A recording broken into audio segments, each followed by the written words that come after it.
Welcome to the Q Podcast. Q is about conversation. If we're really concerned about ending poverty, we've got to be more concerned about creating justice. Our cultural products as Christians need to both defy and resonate with the culture. And God's doing amazing things. His church is expanding, His church is growing. It's not what's the purpose of my life, it's what is the purpose that's been assigned. Stay curious, think well, advance good. This is Q.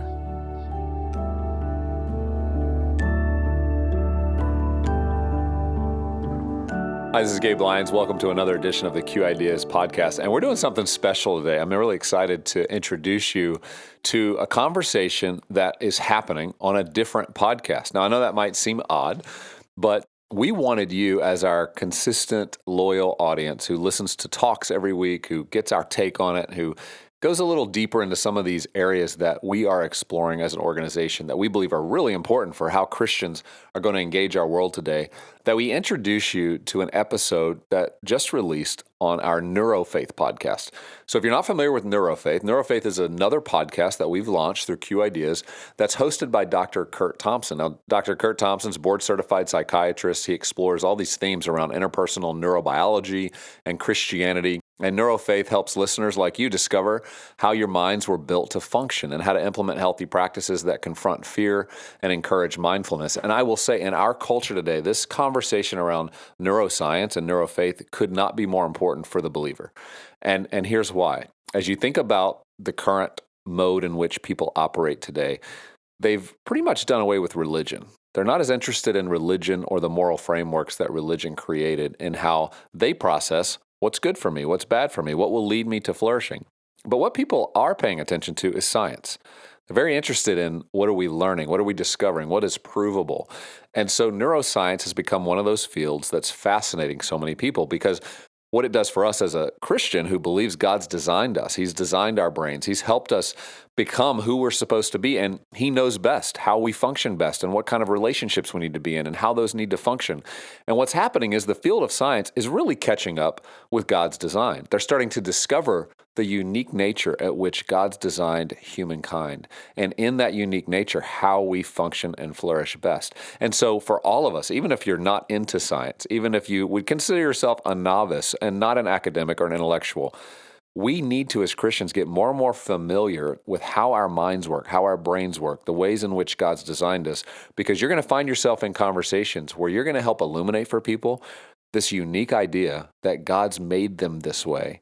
And the reason why they're feeling a certain way, the reason why they feel connection, why they observe beauty, why they have longings, why they need and desire human relationship and connection is because God's wired them for something more. And so as you listen, understand that perspective and context. But secondly, I'm excited about the topic that you're going to hear today on this particular episode. And remember, there's been a couple of seasons now of this podcast going forward on NeuroFaith. I would love for you to subscribe to that podcast, start getting that in your feed.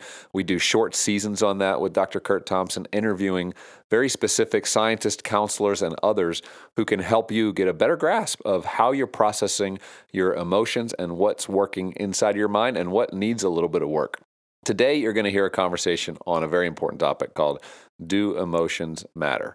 Now, this episode's from season 2, and it has Curt Thompson exploring these topics with two people. One is Tristen Collins, who's a licensed professional counselor, and her husband, Jon Collins. He's a co-founder of the BibleProject. And together, they're going to have a conversation about why emotions matter to God and how our emotions do show our humanity. Now, we live in a world that's quite emotive, and so many people aren't having a problem expressing their emotions, and sometimes that can get out of hand. But there's also a population of people who don't understand the value of actually reading their emotions, understanding why they're feeling certain things, and going deeper into how God's wired us to feel emotions because He wants to drive us towards relationship. He wants to drive us towards others. And I think in this conversation, you're going to start to explore that, whether you're somebody who's very comfortable sharing your emotions and you know what you feel and you're very good at tracking that, or you're somebody who that's a new conversation for. And you've heard others tell you you should get in touch with your emotions, or maybe you have a spouse who said, I don't think you're feeling right now. You're kind of numb. I think this conversation will be illuminating, and I hope you enjoy it. So let's listen in now to Dr. Curt Thompson as he hosts Jon and Tristen Collins. We are eager to hear from our guests not only about the work they are doing, but how it speaks to what it means for us to thrive in our present particular moment. My guests on today's episode are Jon and Tristen Collins. Tristen is a licensed professional counselor with a focus on trauma recovery, a wayfinder coach, and a soccer mom of 2 active boys.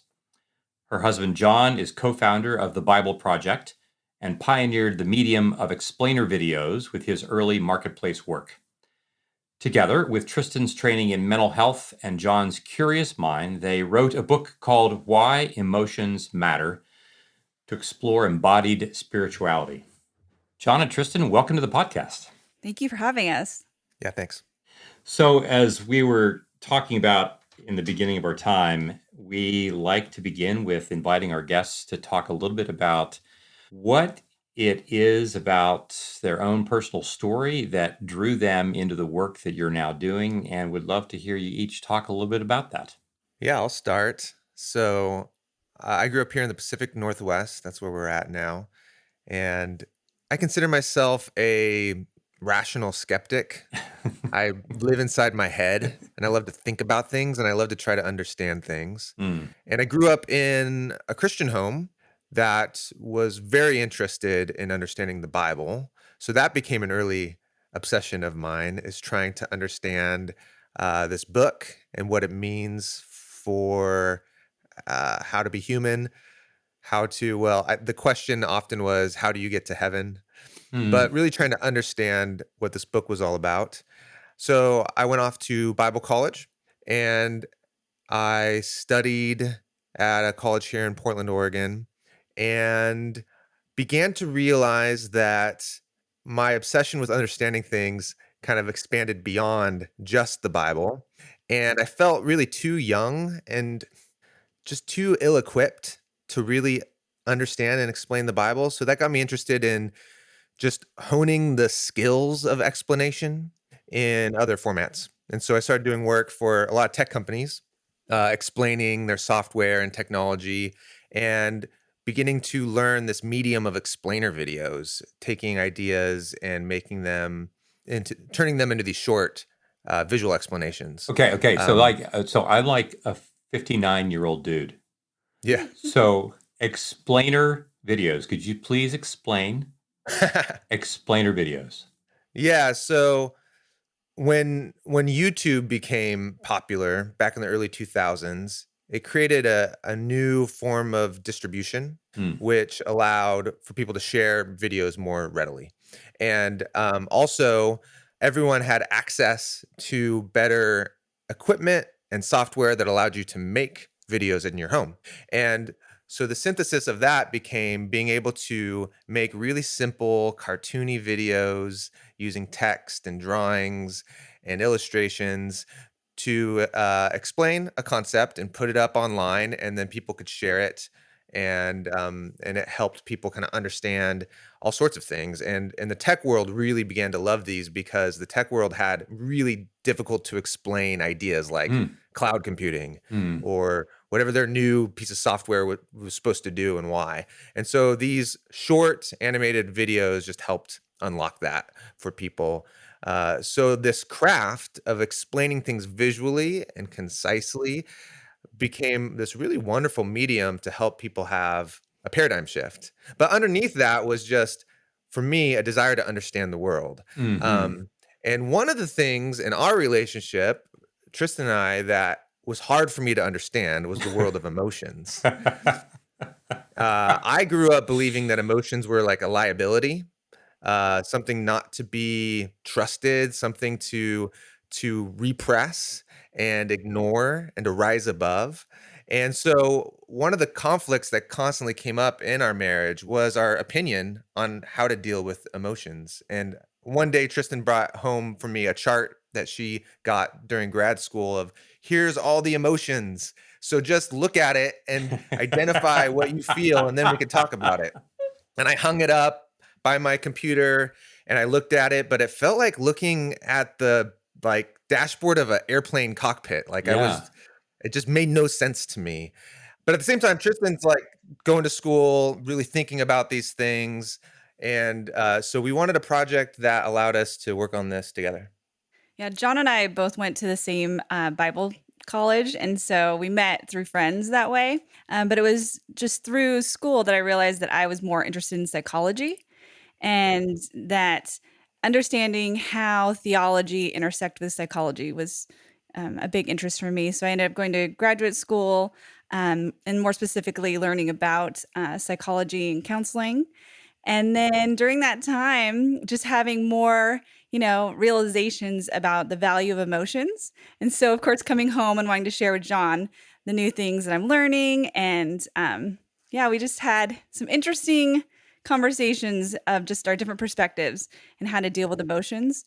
And so we've been married for almost 19 years now. And so this book has kind of just been our culmination of our journey of learning for me professionally, but then also for us personally. It's very personal information for our relationship.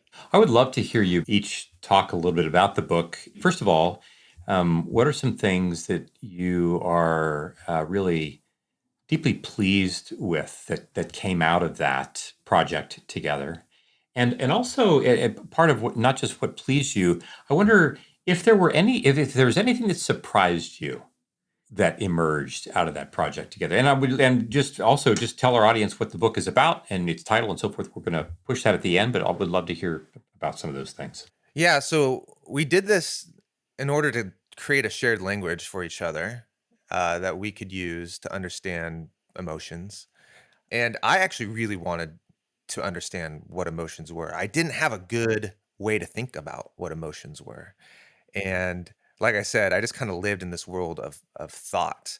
And so the big thing for me, the big significant piece was understanding the role of emotions. And I'd explain it this way in that we have this just rich inner world of our body doing all sorts of cool stuff for us. It's engaging with the world. It's processing all of this information, sensory information, how we feel, what's going on outside. And it's doing this underneath our conscious awareness. And it's making all these predictions about what we need to thrive and survive. And it's beautiful that God designed it this way.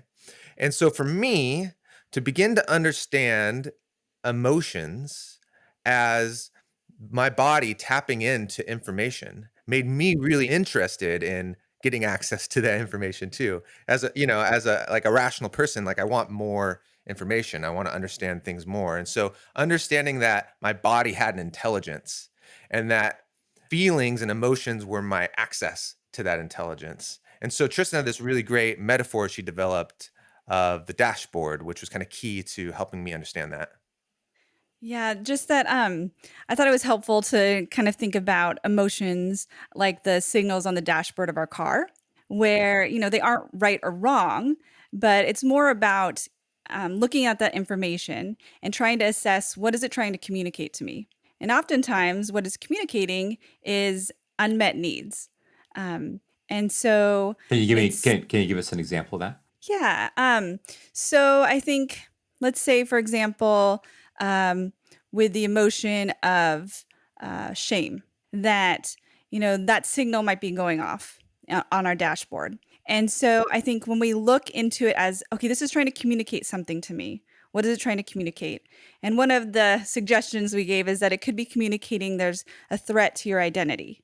Because shame is often, this label that we put on ourselves or someone else puts on us that isn't our true God-given identity. And so shame makes us feel, unworthy and not valuable, made in the image of God, human. And so I think when we can look at our dashboard as signals on the car, it can help us to become more curious rather than, ooh, I don't like this feeling and I want to cover up my dashboard, because that actually can make it more difficult to navigate life if we don't know what our body is trying to communicate to us. Mm-hmm. Yeah. I'm wondering, in the course of your working together on this, again, back to this question of what surprised you about this, and how would you say that any of those surprises now have changed the way that you are being with one another or being out in the world of life and work that you're living in? Yeah, for me, the biggest surprise, I talk about it in the book, was changing my perspective on what it means to be human from that I have a body, that I'm kind of the soul or mind trapped in a body, to what turns out to be a more biblical perspective, which is I am a body. And that detaching from my emotions is not the point. And this idea of being embodied creatures, that God created us as living, in Hebrew, it's nephesh. It's the word we translate as soul. And that comes preloaded in our psyche as this disembodied kind of platonic soul that floats away one day. But in the Hebrew imagination, nephesh, it more literally means throat. And that's a metaphor for the part of you that's kind of like most connected.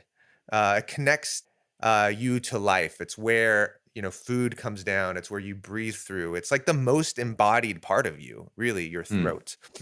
And it becomes this metaphor to describe actually just what it means to be an embodied being. We still use this phrase in the airline industry where you say, hey, we've got 100 souls aboard this plane. They don't mean 100 disembodied,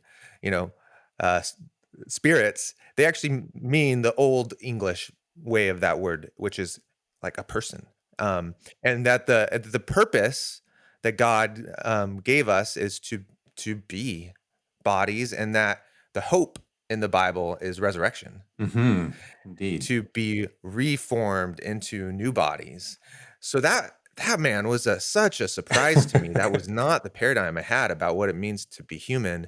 And so there's a great book by Anthony Damasio called Descartes' Error, which kind of really gets to this idea that René Descartes famously told us, I think, therefore I am. In other words, the most important part of me is my rational thought, and everything else can be discarded. And that became kind of a main frame for the way we think about things, and even the way that psychology thought about things for a while. And now we understand that that's kind of a false dualism, and it's not even really found in the Bible, that I'm not merely my thoughts. I am my entire body. And so understanding my emotions is deeply connected to what it means to be the image of God. Right. And at the same time, I'm aware that in looking at your book, you have sections that explore particular emotions. And that presumes that there is a part of me, maybe it's my throat part that represents, well, who knows, but there is a part of me that at any given time has the capacity to actually pause and observe part of me that is feeling ashamed or angry or afraid or whatever that is. And I'm wondering also, Tristen, I would love for you to talk, first of all, again, also what surprised you, what's been helpful about this project together, and love for you to speak a little bit more about even your experience as a clinician, how it makes a difference for your clients, for your patients, in terms of really inviting them into this space where they recognize emotion to be what you're discovering it to be. Definitely. Well, one of the reasons why I wanted to write this book is for some of my clients, because part of my training has been in understanding the impact of our past trauma, especially with abuse. And so I think when you grow up in a family where your feelings aren't valued, it's easy to start to take that paradigm into adulthood.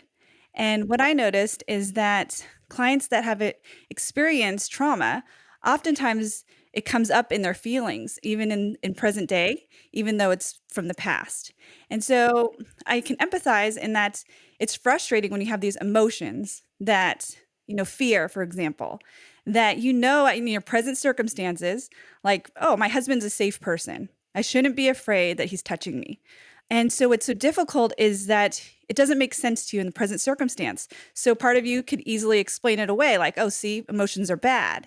Instead of that your body is communicating to you that the past circumstance that you experienced hasn't been resolved. So it hasn't really been integrated, and you would understand this, in your mind and body And so because of that lack of integration, your body is confusing the present day circumstance as the danger from the past.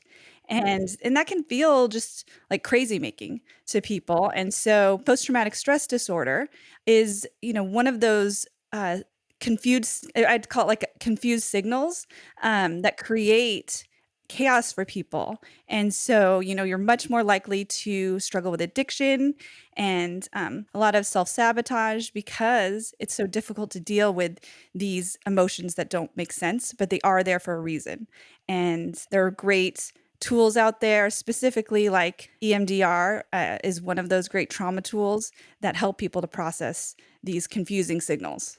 So I'm wondering if you can speak a little bit then to, we have, you mentioned, Jon, that this, we kind of live in the wake of Descartes and the kind of this dualism that we've made up in our heads that doesn't really exist if you look at the way our brains and bodies and minds and emotion all work. I'm wondering, especially as our listeners are mostly thoughtful people of faith, what does it mean for us? What are the significant things that we can learn? And I'm also curious for you too, Tristen, like how what you just said is applicable not just to the client that comes into your office with PTSD, but we have a lot of structures in our churches. We have a lot of business. We have a lot of things that organize themselves around this notion that emotion is this thing we have to put up with, but that it is not something necessarily that informs us very much. We have faith structures in which we've been taught and preached and so forth and so on that sees faith as this abstract, rational algorithm rather than an embodied, breathing, living, being, emotional force in the world. And I'm wondering, I'd love to hear again how each of you would see how what you're doing in the book and your collaborative work together, what that has to say to our faith communities about what does it mean for us to be people of faith and how paying attention to the things that you're paying attention to makes it more likely for us to flourish. There's a lot of different perspectives about emotions amongst many different faith communities. The one I grew up in, the one I think a lot of people are familiar with, is one that you just described. That it's my relationship with God is a rational puzzle to be solved, and going to heaven is about knowing the right kind of the right things and being able to say the right things and believe the right things. And this theological puzzle, it became this rational game. And then also a part of that is a distrust in emotions because they're all connected to the vices. And so it all came down to a lot of suspicion that emotions can't be trusted and a desire to just kind of control and rein in our emotions. Actually, Plato famously gave the analogy of the charioteer being pulled by two horses. The charioteer represents your rational mind, and the two horses represent your emotions. The one was like the noble emotions, and one was like the ugly emotions. But both of them were pulling you along, and you, with your rational mind, need to rein them in and control them. And that's the dualism that I think was wholly adopted by many faith traditions. We need to just rein in and control our emotions. And what we understand now is more like emotion and reason are co-pilots that are working together. Mm-hmm. And we can think about our emotions, and our emotions actually shape our thoughts, and it works together. And that the Spirit of God can actually come in and help transform both. And so we actually need help to rein in everything, our flesh in general, as the Apostle Paul says. So by being curious and respectful of emotions, wanting to kind of come to them on their own terms and understand them was a different perspective than I was given. And it's not to say that they're always going to be good or right, but that they are signaling something important and they have something valuable to teach us. I think in the faith communities, what I've noticed is there's confusion between emotions, thoughts, and behaviors. And they kind of get just, and I'm sure you've probably seen this too, where they just get all just in the same boat, right? And so I'm feeling angry, and therefore it's okay for me to yell at somebody. And so, we intuitively feel like, okay, that's wrong. And so we might say, well, it's bad to be angry, instead of, anger isn't the problem. It's what you're doing with the anger, and that the behavior of yelling isn't okay. Another thing that I think people pick up on is lies that we might believe. And I would say that's a thought that we have that takes, time to identify. And so emotions give us information of, what lies we might be believing. And so let's say, the lie is, I believe that I'm not lovable. And so I'm feeling really sad about that. So instead of, saying, well, sadness, we should just ignore that. That is the sadness that can lead us to that belief or that lie that's fueling, just distance that we're creating in our relationships. And so I think that's where the church community, if they can start to understand the role of emotions, the difference between thoughts and behaviors, it can really equip people to start to make, more distinctions on things that aren't serving us or things that we're doing that aren't really aligned with God's wisdom. But what I've found in scripture is, God is described as having emotions. Jesus has emotions, and that Paul is really just exhorting people, what are you going to do with this anger? Are you going to sin? Or, be careful, because anger isn't necessarily the problem, but it's what you do with it. Yeah. I'm struck with it, and it's true in our practice as well. The presenting problems that people come to our practice with often end up being just the foyer of the house in which we are invited into to explore. And I would love to hear you talk, Tristen, a little bit about how have you noticed your work in drawing people's attention to their emotion and to a kind of proper way of being in relationship with them. How do you discover that changes and nourishes and strengthens people's, we might call, sanctification process?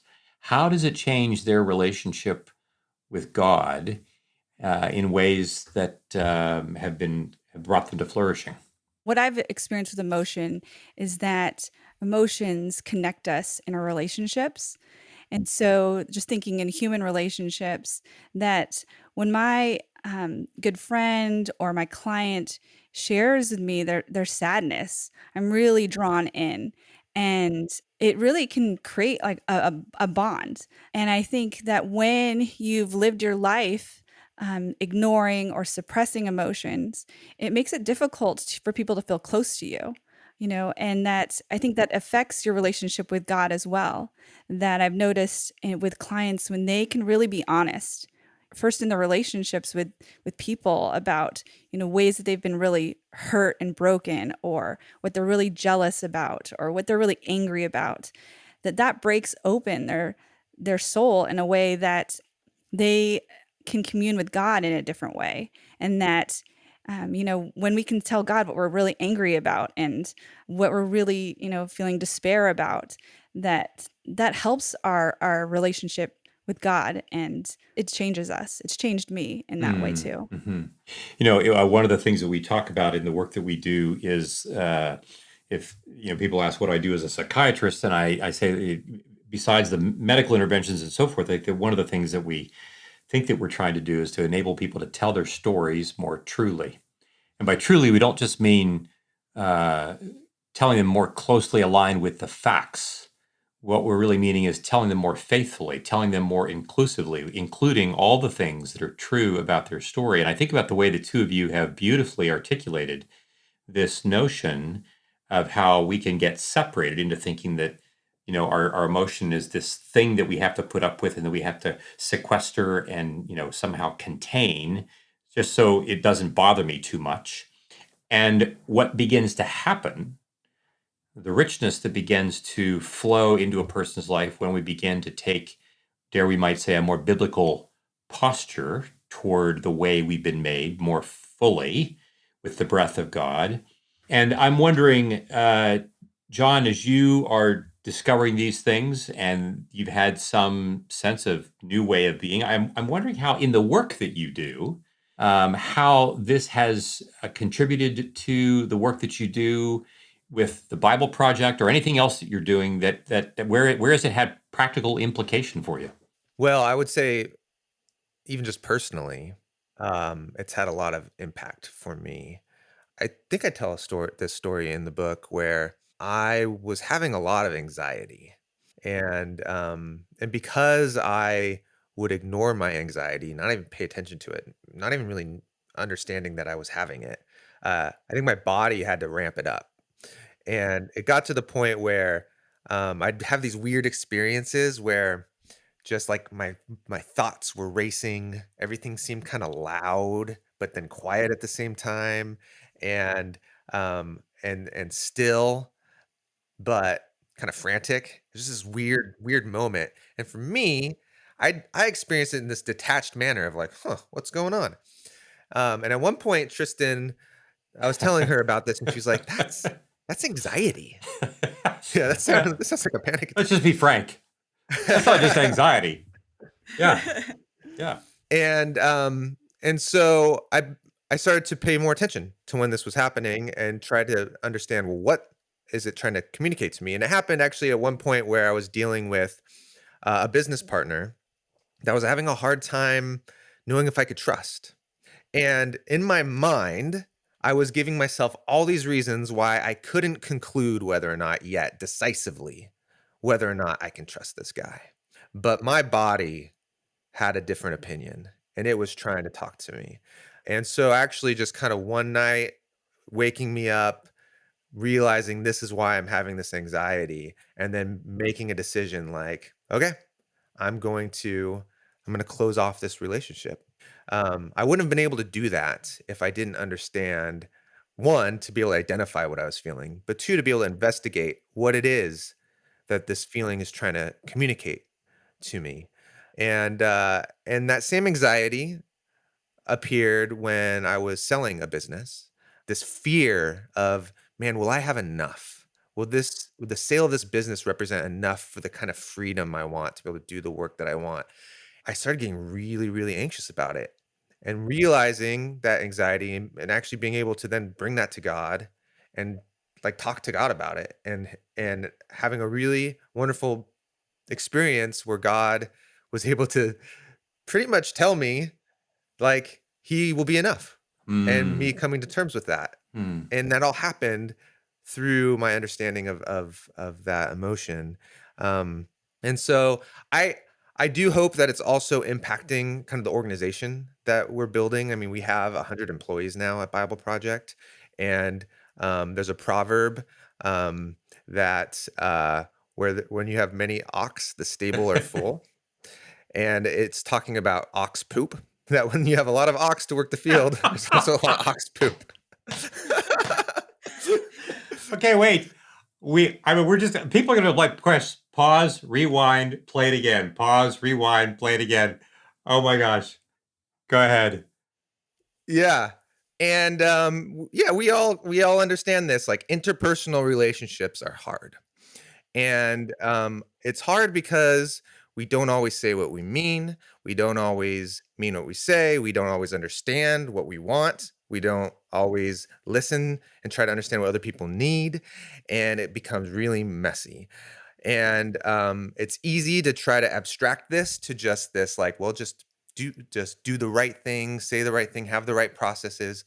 But underneath all of that is what I guess some people call an emotional intelligence, which is the ability for us to connect with each other at the level of emotions, our own emotions and other people's. And so that is important for a couple. It's important for organizations, and we're just starting to figure that out. And we'll have to continue to figure that out. But it's the way we respect the image of God in each other. Tristen, in your bio, you describe yourself as the mother of 2 active boys, and so I'm really, I mean, I know I'm the parent of a 28 and 31-year-old, and even still, there are times when my wife and I believe that we should be in charge of our children's lives. We would much rather be, we want to tell them, and the number of times that we feel things that we want to regulate, we would like our kids to do what we think they should do in order for us to regulate. And so even I, as a clinician, have it's not always easy for me to step out of the father role and behave as if my emotion is like in charge of me rather than the other way around, Yeah. even with my adult children. I definitely understand that. Yeah, I would love to hear you say more about how how really working with this, not just learning about this, but really embodying this, not just embodying emotion, but embodying your awareness of all these things. How would you say that makes its way into your parenting, and what's that like for you? And how has even the work on this book contributed to what it's like for you to be a parent? Well, one of the things that I've noticed is that being an empathic person, has its high side, but it also has its its shadow side, which means that I feel what other people feel. And the shadow side comes out with my kids and my husband if they're really feeling intensely stressed and they're targeting, their anger, it's just coming out. Like it hits me in a way that it doesn't hit Jon. Like I can get caught up, I can get dysregulated pretty easily if they're dysregulated as well. And so I've just had to really be aware of, sometimes I just need to step away to regulate myself so I can even just be present with them and to just understand my limits. I think the Enneagram has been really helpful for me to give language of, really understanding that as an Enneagram 2, it's easy for me to want to ignore my limits and not really express what I need. And that really the growth point for me is to say, I've hit my limit. I need help. I'm sorry I can't be here for you right now. And that's very difficult as a parent, and then especially a 2, to just acknowledge my limits. But I think the gift that I give to my family and my boys is for them to acknowledge their limits as well.